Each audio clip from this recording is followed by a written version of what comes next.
Баршаңызға қайырлы күн достар, сіздермен Фатима. Бүгін осындай сковородкада дайын болатын өте оңай пицца жасайтын боламыз. 3 жұмыртқа, 3 қасық қатық, 3 қасық ұн, шым-шым тұз қосамыз. Барлығын араластырып, біркелкі масса жасап аламыз. Тапамызды қыздырып қойып, майлап, сол тапаға құямыз. Өте оңай. Әсіресе балалары барлар түсінеді, пицца жегіміз кеп тұр деген кезде осындай өте тез уақыт аралығында дайындап бере салсаңыз болады. Осылай тапаға біркелкі етіп жайып, шамамен 2 минуттай беті қатқанша ұстаймыз. Не осылай беті сәл қатқан кезде томат немесе кетчуп құйып,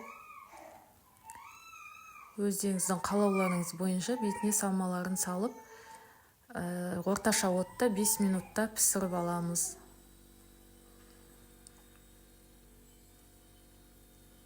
Жұмсақ, өте дәмді болып шығады.